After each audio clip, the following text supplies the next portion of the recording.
You're listening to Double D's. I'm D Respect. I'm Dom. And we're Double D's. We have Double D's. We're very serious also. We're a bunch of boobs behind mics. We like boob. I don't mind a flat-chested female. I really don't give a shit. You don't mind a flat? I do. You do? You might? Absolutely. Well, I am a titty man, but I do respect that all titties come in all shapes and sizes. So I'll appreciate a flat-chested girl, but I won't prefer one.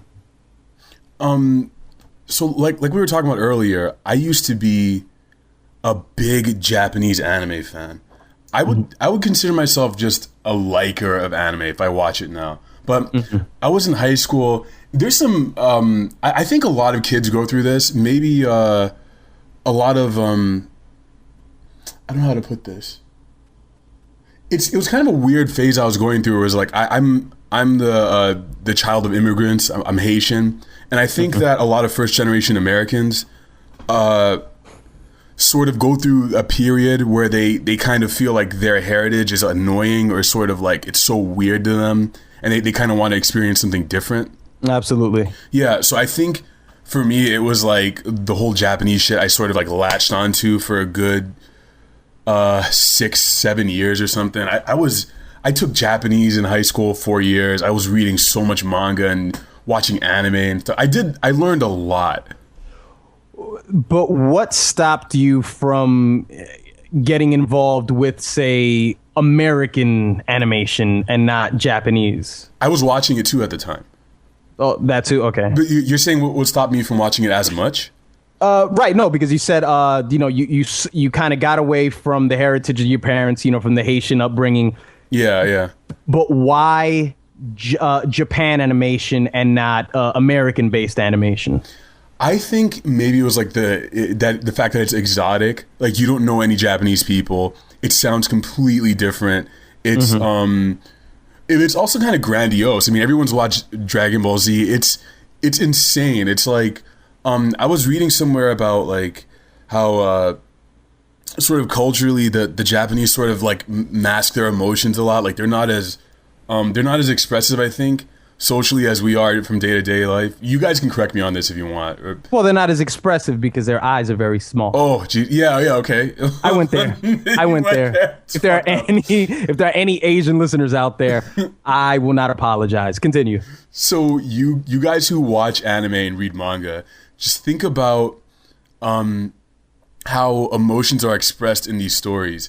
Like when there's this annoying shit that always happens in any anime where there's this kid who wants to accomplish a goal and he'll be like, I'm gonna do this no matter what. If it fucking kills me, I'm gonna save my family. And he's just shaking, his eyes are watering. And it's different from like American stories. You won't really see that, Do you watch anime, D? The closest thing that I ever watched to anime was the Pokemon cartoons. Oh, Jesus. When they came in, I think, what was that? That was like the late 90s. I think that's when they really got big here in the States. Yeah. Yeah. What is it with anime? Well, say, for example, Ash Ketchum would say something and like say Ash Ketchum says, Misty, I want to fuck you. And then Misty says, well, actually, you can't fuck me now. And then Ash starts laughing and he's scratching the back of his head. Yeah. What is it with anime? And then the other one is, what is it about like when somebody feels stupid and they sort of just fall over and they go, wah! Teardrop in the back of their head. Is that something common that they all do? It's often. I mean, there's some serious animes where you won't see as much of that, but I mean, a lot of them, yeah, they have that, and I think it's, again, like smarter men than me have come up with like theories on this that are probably true about like this suppressed emotion in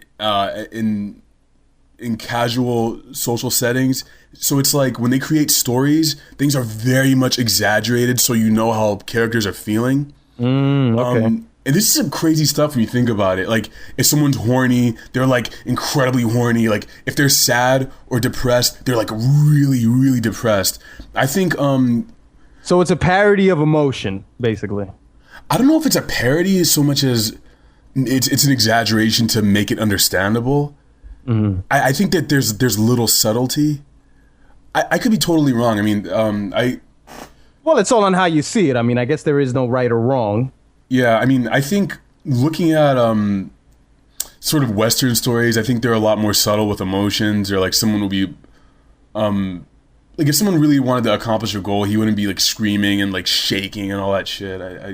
I don't know, but like I always thought that was dumb in anime, where like some dude likes a girl, and you know she touches his knee, and then he's bleeding from the nose and like screaming like, "Oh, get away from me!" Really, I've never caught that one. And then we can talk about porn, which is another, like, so you think about sexual suppression in their society, or like repression, and then they have weird shit going on, like a shit ton of women get groped on their trains. Like, it's a crazy amount, like way more than ours. And then it's like you watch their porn, and the dudes are like pretty much always raping the women, and the women are always crying. They don't seem like they enjoy it. Yeah, I've spoken about this before. I think somebody asked me a question on on one of the D-mails. And by the way, I should mention that I haven't done the D-mails in about 2 weeks, but I will be making one later this week. So if you guys want to email me at d.podcast, please do so at d.podcast@gmail.com. Sorry. But I got a question one time when someone had asked me about, I think, porn or something. And then I took it to Asian porn. And Asian porn always has felt like rape. It always has. And I don't ever think that I've ever taken a liking to it. I just always kind of found it funny that it was always like that. It's the women are very subservient. It bothers the shit out of me. Yeah. Hey, I mean, that just adds to the, the stigma of the, the Asian woman, and why so many guys here in America, it's how we have Asian fetishes, because even more than a white girl, because white girls have that stigma of being very submissive. Asians are on a completely different level, and so few of us have experienced an Asian. But I'm a lot more interested in a woman who would probably fight you on that, or just I don't know.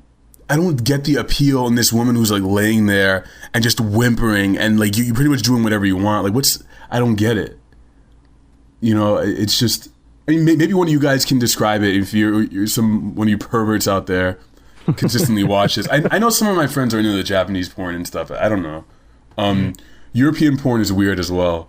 I don't know. I would even know European porn if I saw it. I don't. What's the difference? I don't know. I think it's like American, except it's a little more deviant. I don't like using that word, but like they're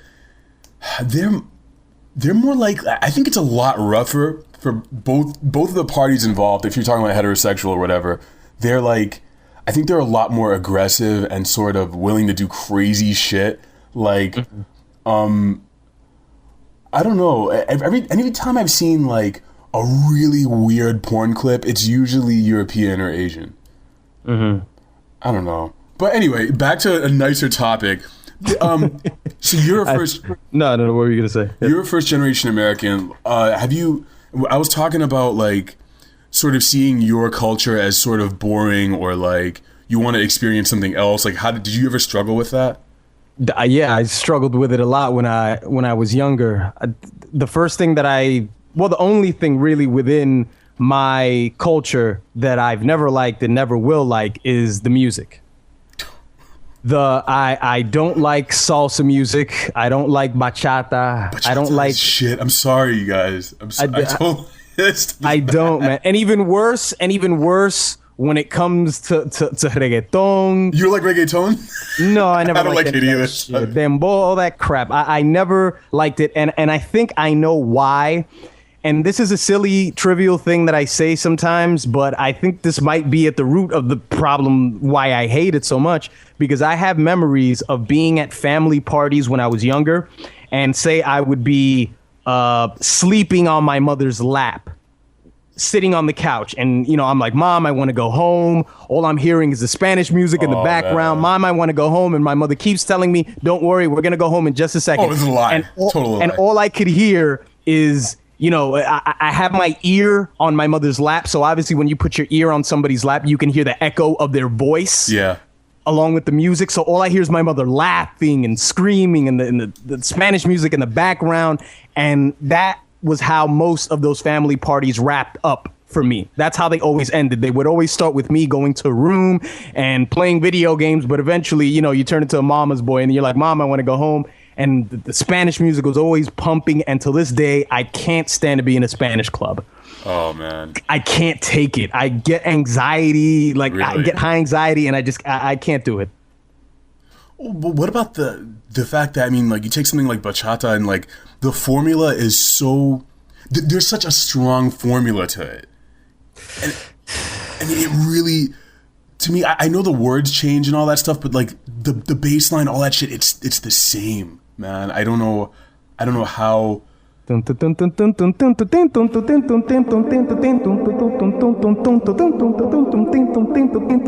you go. I was dancing a little bit.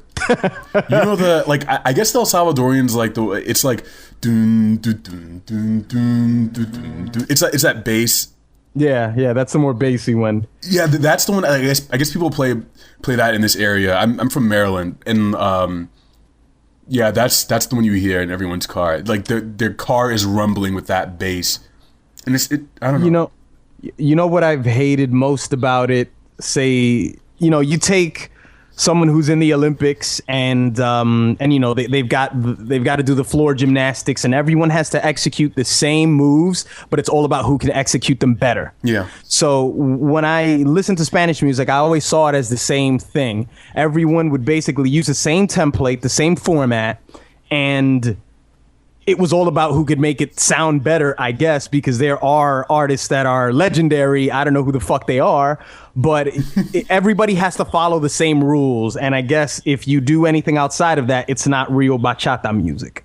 Right. So let's talk about this this phobia of experimentation, because I think it's common in I don't know, I guess any sort of Caribbean, like South American music and all that stuff. Like you can't, like, you don't have people deviating like crazy and then still being really popular, right? Like they do have to conform to this formula. Whew, man, I mean, once you start to get into, I mean, you're talking about like soca and calypso and all that stuff. I mean, I just feel like it because has if to that's sound... what we're talking about, you have to understand that for me, Spanish music is HIV and that's AIDS.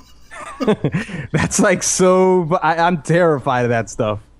I mean, I like seeing Brazilian women dance. I don't know if. Okay, well that's always good, but you can watch them dance and shut your ears. Did you ever go to Carnival in the DR? No, but there's Carnival out here, especially out in Queens. Yeah. They do it once every year. Not sure what the date is, but that's when all the the Haitian and all the fucking women come out and they wear their flags and they have their pussies out, and it's enjoyable to watch. But I'll never go to it. Same as the Puerto Rican Day Parade. I've never been. You hate that music, man. You hate it worse than me. Jesus. Dude, you know what? It all comes. I just, there's no topic more annoying to me. And if anyone out there thinks that I am obnoxious, if anyone out there thinks that I am pretentious and preachy, let me tell you something. You have no idea how obnoxious I can be until you hear me talk about nationalities and nationalism. Ooh, nothing annoys me more than that. Oh boy. So I'm going to say my piece on this. I was having a little debate with a friend in a bar the other day, and I told him I don't understand national pride that much, because I feel like, honestly, even to an extent, ethnic pride, and I'm gonna qualify this. I didn't work at all for for being male, black, Haitian, any of that stuff. I respect it very much where I'm from, but like, I'm not proud of it in the sense that it's something that I earned, because I didn't earn any of this stuff. Mm-hmm. Like, do you understand what I mean? Oh, no, absolutely. You didn't earn your blackness, so you can't be proud of something you never earned. Yeah, I mean, like, and proud is one of those words. It's going to sound weird for me to say. Like, I think pride is reserved for something that you worked for, or you had the chance of not having, maybe. Mm-hmm. I don't know. Like, weigh in on this. Well, I can only speak from my perspective. I've always felt exactly the same. I never earned, just it was just the chance. It was by chance. Yeah. I was born to parents who were born in the Dominican Republic. I wasn't even born there. I was born over here, and it just so happens that this is the food that we eat. And notice that I said this is the food that we eat, not the food that we are supposed to eat. I've met a lot and so many coming up in high school in New York City, and you come across so many people that they believe that there is there's your life is supposed to stick to a few certain things. It's supposed to stick to eating this, listening to that, dancing to this, and speaking to these people.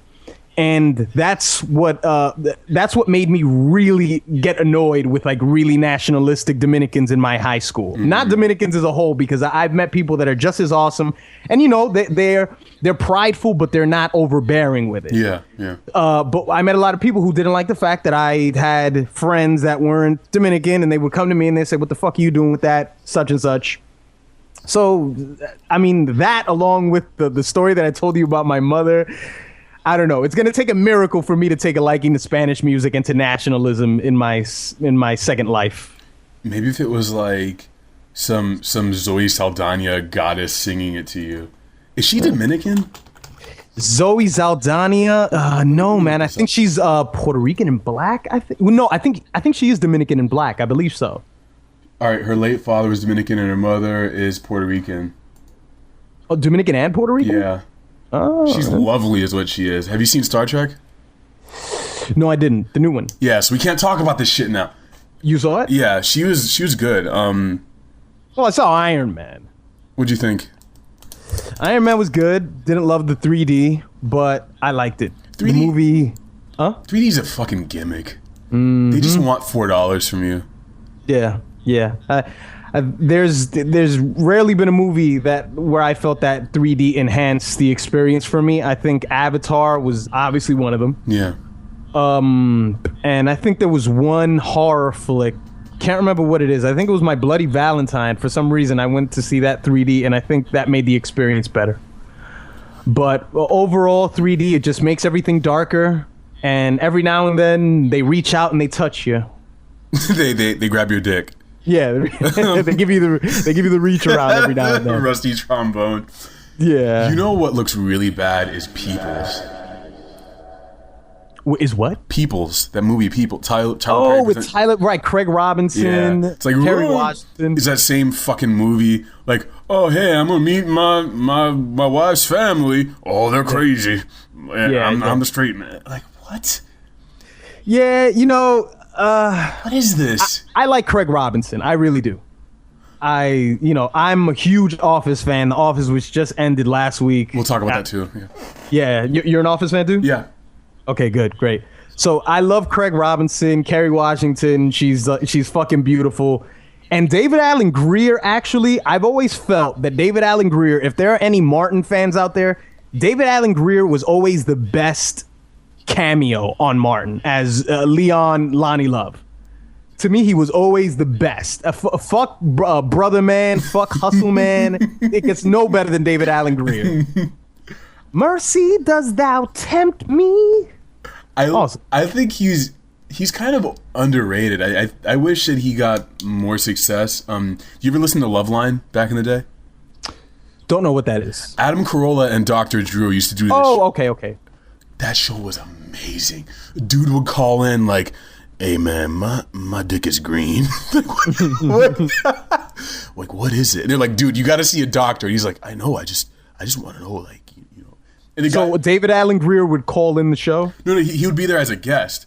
So people would call in with the green dick, and he would make a song about it. He would just improv and just sing about or rap about green dicks or something. And this guy's sitting there like dying of chlamydia. You guys gotta look up that stuff. The Office ended. Yes, it did. Do you think that the show dragged on a little bit, maybe? I don't feel like it did. I think everything sort of took its natural course. To end the show, and I could only think that you're implying that because Steve Carell left. I mean, yeah. I mean... The Office, to me, it wasn't all just about Steve Carell because I love, I love Jim's character. I love Dwight's character. Jim and Dwight, they could have a show together, and I wouldn't give a fuck about Steve Carell. I feel like Jim's a little too straight sometimes. A little too straight? What do you mean? He's I know he's the straight man, but I just don't know. I don't know. I feel like sometimes he's really smug, and it's like, oh yeah, I'm Jim. I'm gonna make fun of Dwight, and I think he has everything together almost too much. Him and Pam kind of like they're not weird enough for me. Well, they fell apart towards the end, but they got it back together. I haven't kept up that much. Yeah. Oh no, dude. I'm not gonna fucking sit here and talk about all that shit. But no, but they definitely did. They had their issues, and they weren't perfect anymore. And they made it very obvious. And but they got it together at the end, of course, like you knew they would. Jim was always great to me because more than anyone who that method that they had, looking at the camera. Always reaching out, just like 3D, reaching out and touching the audience. Did you just see that? Did you just see what happened? Jim, to me, I felt more connected with Jim more than anyone else because Jim was the most normal person in the office. There were several people in the office that I think were like many of the viewers, which is logical, level-headed people. And I thought that was Jim, Pam, Oscar, the gay Hispanic accountant, and Craig Robinson. I felt like the four of them were the only normal people in the show. They didn't have any odd quirks with their personality. And but like I said, when Jim looked at the camera, it was very relatable to me. Angela, weird white chick secretary. What's her name? Angela, right. She was in accounting. The other chick though, the one that Nard dog, him and her. Aaron. Yeah, she was dumb. I like that. Yeah. What about stupid woman? What about the Indian chick? By the way, stupid woman. That's redundant. What was that? The Indian Kelly Kapoor. Kelly Kapoor. Nah, I don't like that moon face bitch. I don't like her. Fucking full moon in the face. Do you watch New Girl or any of that shit? I don't know if the show's still on. No, I do not. I do not watch any of that crap. And thank God my girlfriend doesn't either. Zoe Deschanel is pretty though. I hate that that's the first thing I say about all these women. Like I don't even comment on their acting ability. All right, anyway, you got to kill off one character from The Office. One character you thought that just wasn't important, wasn't really adding or taking away. You know what? I will give you what might sound like a political answer, but The Office was a unique show where they gift wrapped you a character that you hated and could have been killed off. And not only would you not care, but nobody in the office would care. And that was Toby from Human Resources. Don't fucking say Toby. Toby. Are you shitting me? Toby, let me tell you, Toby is the most boring human being in the planet. When he would sit people down and tell them about that boring novel that he was reading something, I don't know, man. I feel like Toby probably is going to be like a great writer because he's not a good talker. You can hear him something that he wrote, but just hearing him talk, it's torture. Oh God, but he was so. And when Michael just hated him for no reason, like that was great, dude. Well, you have to remember that Toby is HR, so everything has to go through HR and has to be approved. Does this align with the company, ethos or whatever? So he was always the no fun police. Oh, so I always thought that was the great part of it, that that's why you hate Toby, because in the workplace he was the thing that enforced work and professionalism, and we didn't like that. So I'm sitting down watching Man vs. Food like I do, and I'm eating a big ass plate of food, and it just dawned on me. This happens to me often. I'll be watching a food commercial or a food show while I'm eating, and then I have that little nagging thought. I'm just like, God damn, I'm so fortunate and privileged. And that nagging thought, I just have to shove that out of my mind as I push chicken into my mouth and I watch Adam Richman eating a 10-pound burger. How do you digest, funny, how do you digest that information and process it? The fact that you're just this fat American who has an abundance. Like, we have so much food, we have to make ourselves not eat all the food while we're watching people eat a lot of food. Yes, yeah. It bugs the shit out of me that I'm a part of this. See, I'm not one of those guys. I'm not gonna say like we should change everything. Oh, blah blah blah. I'm saying you're acknowledging that I think I know. I think what's going through your mind is you're sensing that there is something wrong here, but you're not sure if this is morally wrong. But it's just the case. It just is what it is, and it's an observation. But is it wrong? It probably is. I don't know. I mean, like, your mom always told you about these starving kids in Africa and all this shit. Mm-hmm. And which would cause you to eat more food than you were supposed to. Yeah.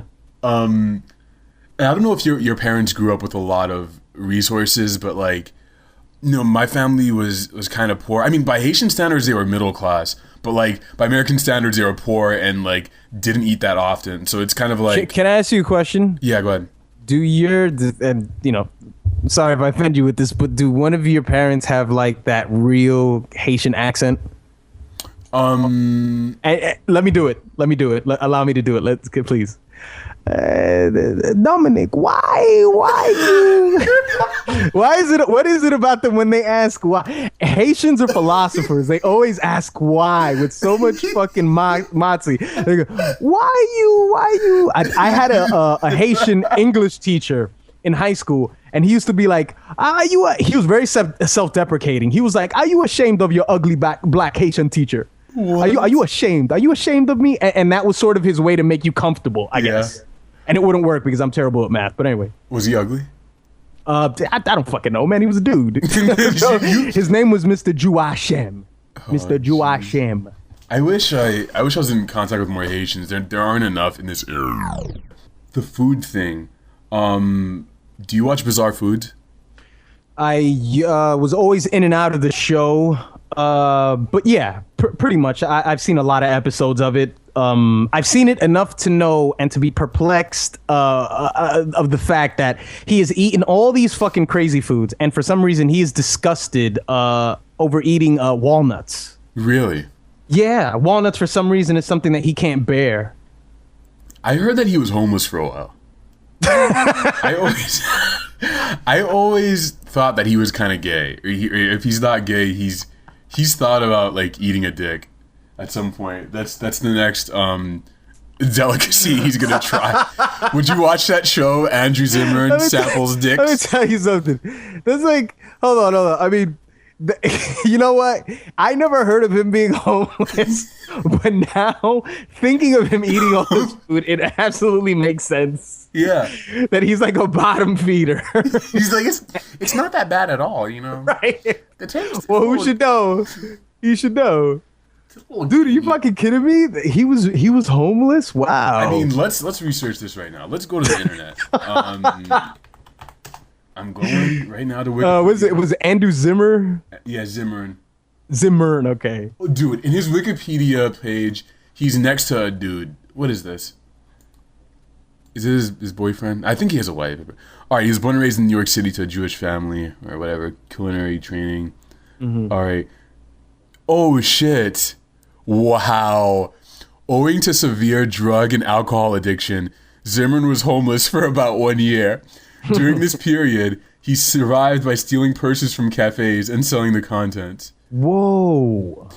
In 1992, Zimmern moved to Minnesota, where he checked into the blah, blah, blah treatment center for drug and alcohol addiction, where he now volunteers. Okay. Whoa. I gotta... All right, so there's a CNN interview, apparently, where I'm gonna link that. Wow. Okay, well, you link it to me, and then we'll put it in the description below if people care to click it. Yeah, Anthony Bourdain was big into drugs too, man. He's a big heroin. Wait a minute. Okay, let's go back to Andrew Zimmern for a second. Wait a minute. So he was homeless for a year. Yeah. Dude, that's very. I mean, that's interesting as hell. The fact that he was homeless for a year and now he is where he is. Look, all right, I'm gonna do something special for you guys. Okay, I have this CNN article up. And I'm going to read it in his voice, all right? The guy says, it was a serious drug problem? Oh, very serious, yeah. Hard drug addict, alcoholic, la package total. Dude, this guy's gay. All right, so we're not... And it was tasty, nutty. No, one word that he loves to use is gainy. Do you think he would say that when he's shot up? He's like, he could probably feel the flavor of the drugs in his blood. Ooh, like, right. His palate was like really enhanced. Holy shit. Man, can a drug addict really taste and feel a drug more because their palate is more advanced than a regular person? I really like watching documentaries on heroin addicts and just seeing them talk about that shit. Because it's like, it's scarier than any horror movie you'll watch. It's because it's real. And it's happened to people or people who are close to people and it could happen to you. Like you don't think that you'll ever stoop that low, but it's like I don't know, man. Like, do you ever watch that shit? Documentaries on drug addicts? Yeah, addiction and all that stuff. I've seen a few. I've seen a few shows with what is it? Intervention. Interventions, right? Best cry ever. Yeah, best cry ever, basically. But like, so this guy's saying he lived in an abandoned building and he would steal purses off the backs of chairs. But Jesus Christ, man, what caused him to do this? Maybe he was looking for the right food and he just felt one day like I gotta sprinkle some crack onto this chicken. I bet there's some subculture of people that cook with drugs. I mean, all right, obviously weed, but let's push that aside. I mean, like crystal meth in your rice. Cook with crystal meth in the rice? That's very doubtful. I doubt that. You don't think there's one guy who's done that? Well, hey, there's always one guy. There's always one guy that did it. I'm pretty sure. If you can manifest it, I mean, if you could think of it, it's been manifested before. I think. What's the Bible say? No ideas. No new ideas under the sun. No ideas original. The Bible also says thou shalt not sprinkle crack in your underwear. I read that one too. There's some things in Leviticus or some shit where they're like, you can't wear purple garments that touch, like certain colors can't touch each other, or is it Deuteronomy or something like that? Really? Yeah, it's in there. You can't wear certain colors? Yeah, let me go back to the Google. Dude, I was gonna say, with what really bothers me with a homeless person, and I think it bothers most people. I hate to see a homeless person who is my age, or maybe say in his 40s or 50s, and who is able-bodied.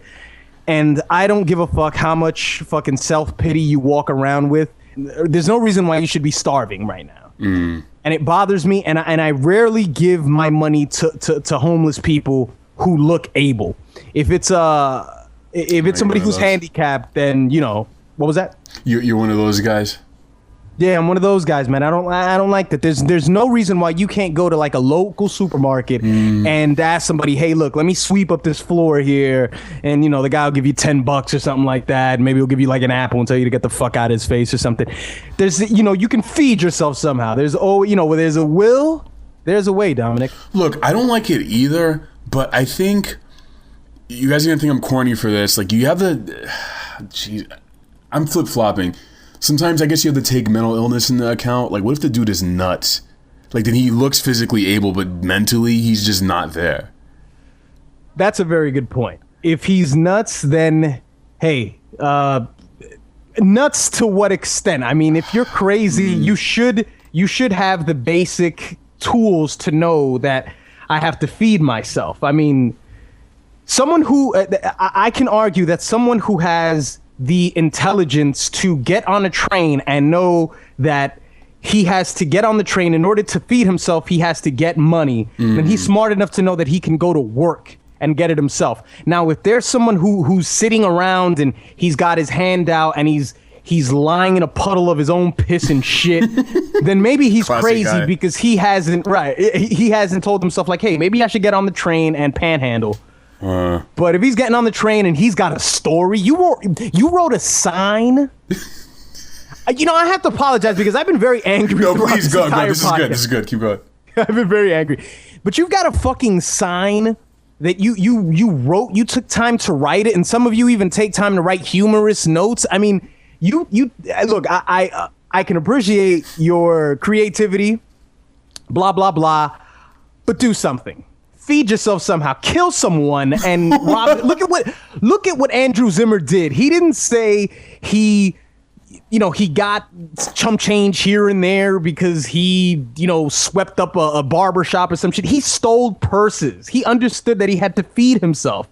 Now you didn't hear him say that thievery. he, begged on a train or something. Or maybe he didn't. He just didn't want to mention it. Who knows? You just condone thievery, by the way. But I did. I guess I understand. I don't like beggars either, but I do have that one moment, usually once a month, where I'm like, okay, I'm very privileged. I need to just give something. So I give like $5 to the lady or some shit.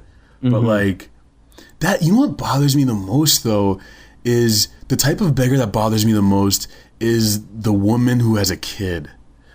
And mostly because I'm angry that she's put this kid in that situation. She's dragged another person into her life. Mm-hmm. Yeah, see that all the time. Who's been born into that situation.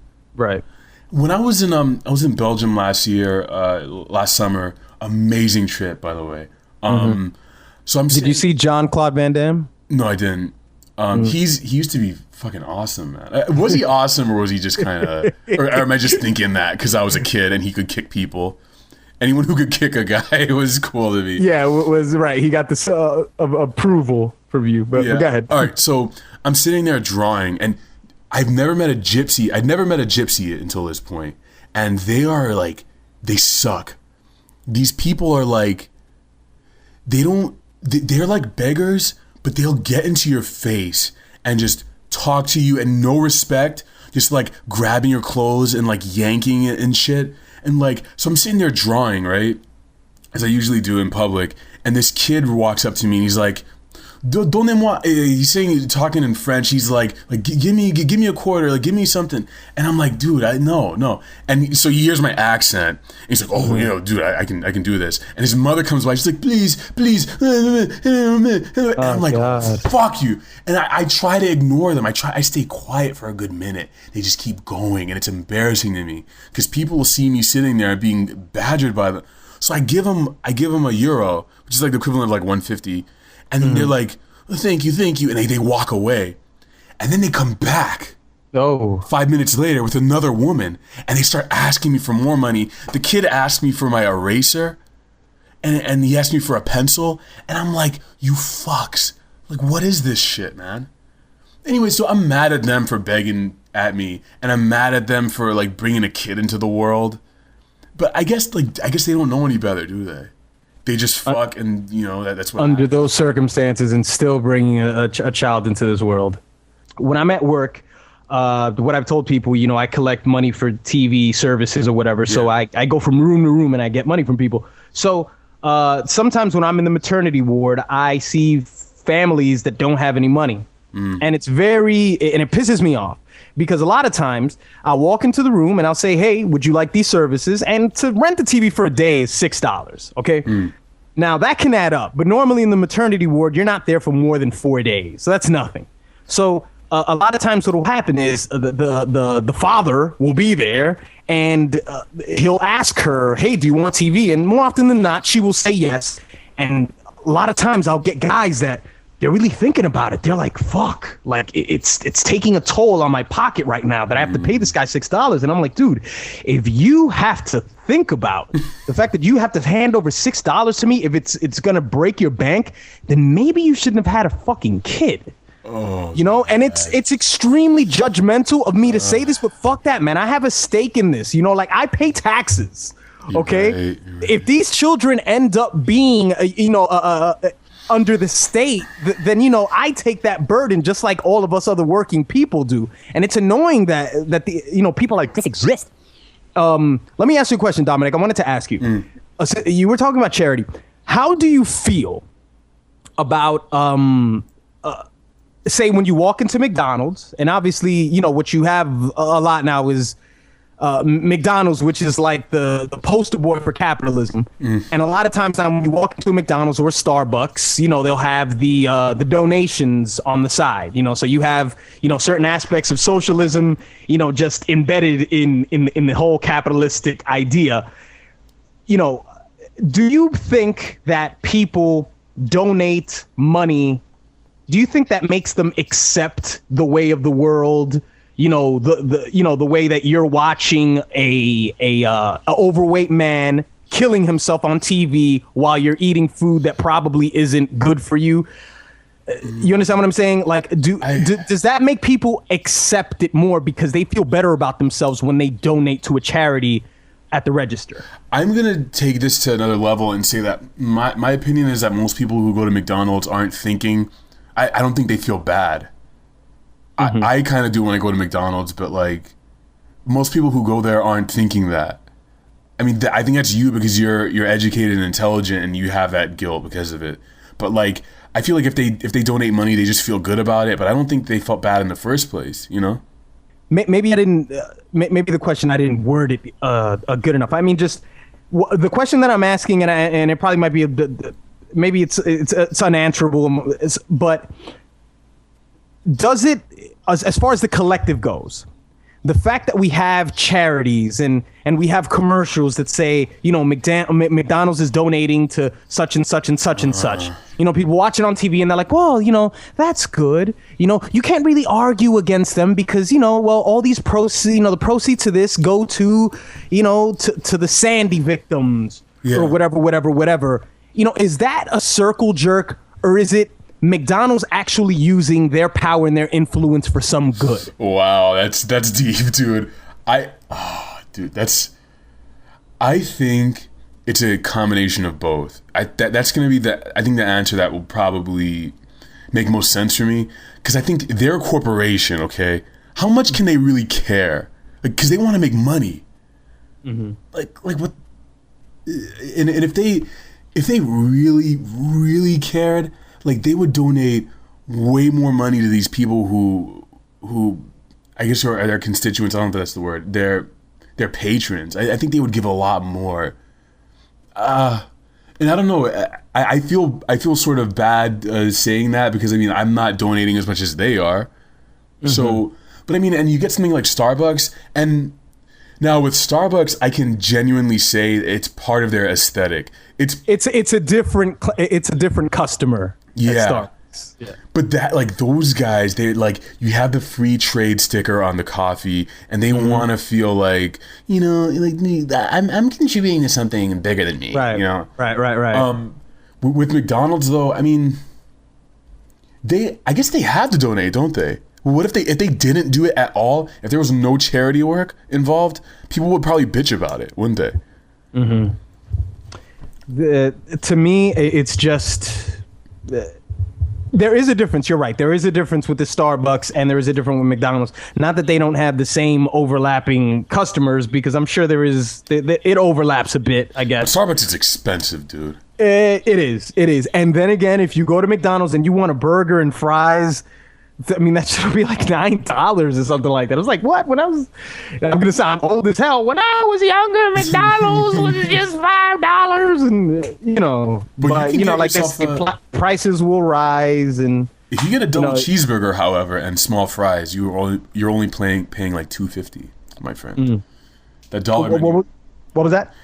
Dollar menu is amazing, dude. You get like a double cheeseburger for $1.50. I went to McDonald's the other day for the first time in like maybe a year, and I felt really bad after I ate it. I just like I don't fucking know. I think also being in there sort of depresses me. This is gonna sound shitty, but just like you're most likely to see a homeless crackhead bathing in a bathroom in a McDonald's, you know? Mm-hmm. That's where you see, and maybe a Walmart or something. You ever go to Walmart? There's not too many Walmarts around me. If I want to go to Walmart, I have to go through, you know, like deepest parts of Queens, maybe go to Long Island, go to Jersey. There's, you know, in the city, there's no Walmart. Of course not. That'll fucking smash everybody. Oh, that would smash every fucking body. So are you anti big corporations like that? You think it's shitty? Not at all. You know what? I'm not even one of these guys that's anti corporations or whatever. You know, I'll bring this up because when I made a video a while ago about Macklemore, and you know, I was in support of Macklemore. I like him; he's a good artist. And someone in the comment section had mentioned something that I was going to mention, but then I didn't. Macklemore, one of his biggest songs was Wings, you know, a song that he talked about materialism, you know, he talked about, you know, corporations, whatever, with sneakers and how they, you know, brainwash kids into thinking that there's value in these vapid materials. But then, you know, the person mentioned, well, he sold that song to the NBA, and the NBA is a big corporation. And I said, well, you know what, man, look, I do believe that one has to be consistent, but you've got to let someone contradict themselves in order to have a voice. You've got to get to a certain level in order to make your voice heard. And if what you have to do is sell this song to this corporation, well, you know what? They don't have they don't own his intellectual license or whatever. Yeah. He can create other songs in the future, and maybe he might not decide to do that, you know, to sell his song to the NBA or to another big corporation. I don't get these arguments. I think selling out is a relative term for me. I don't even think it's negative anymore for me. I think people need to make money, and it's like, and if a corporation was like, we're gonna pay you $2 million to work for 2 hours and say that you like this yogurt, you would fucking do it. Mm-hmm. And I mean, like, what's your definition of selling out then? My definition of selling out is if you are already in a privileged, affluent position and you continue to just, your integrity means nothing. I am not against anyone who wants to feed themselves. Listen, you got to find a way to starve yourself, and I can't stress that enough. And I'm not just talking to the homeless guy who can't listen to the podcast because he doesn't own a computer. I'm talking to you guys out there. You have to feed yourself, so you can't, you know, have this notion all the time, well, oh, I'm selling out if I work for this company or if I do that. We pose questions on this podcast, like the question that I asked you about, you know, about the charities with McDonald's, and right. And you know, you posed the question with watching Adam Richman on TV.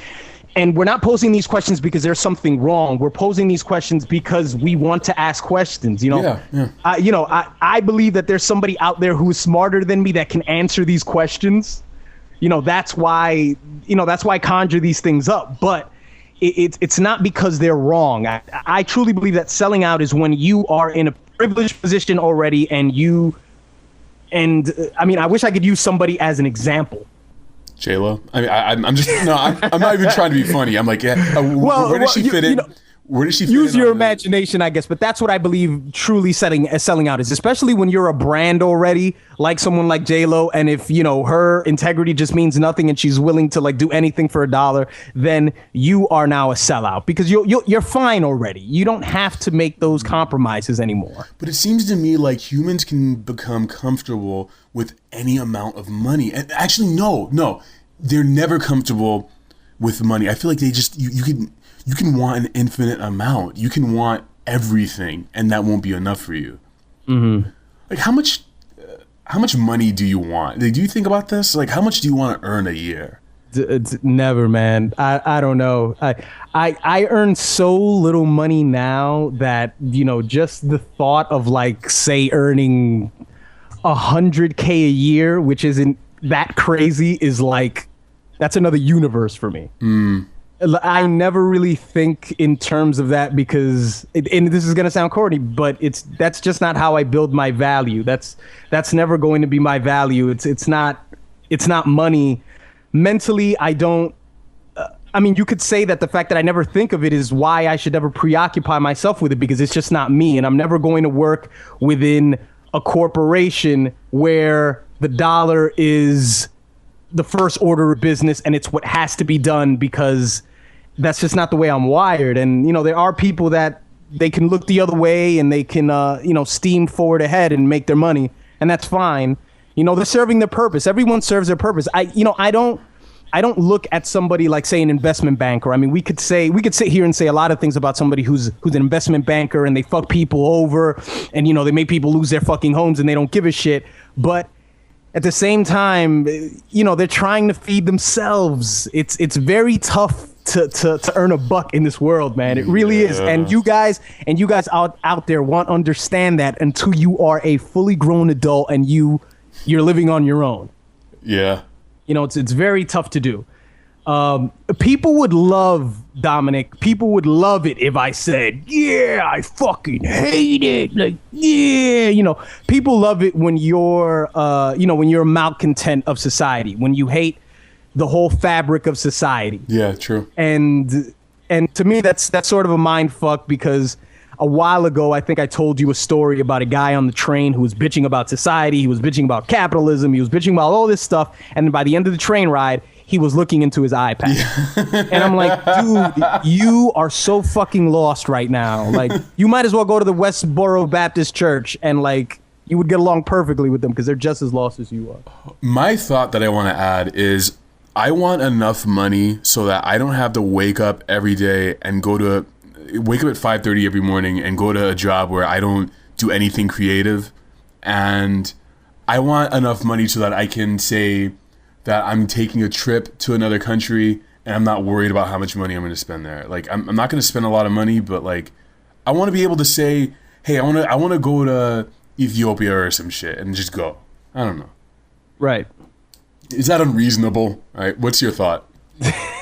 Well, you're ending it with saying I want to go to Ethiopia, like granola. I want to feed the starving children in Ethiopia. I want to go there because, I mean, you know, like, I'm really privileged here. I have so much stuff. No, but hey, man, you want to fucking you want to see the world, man. Of course. Yeah. Why the fuck not? You're alive. Yeah.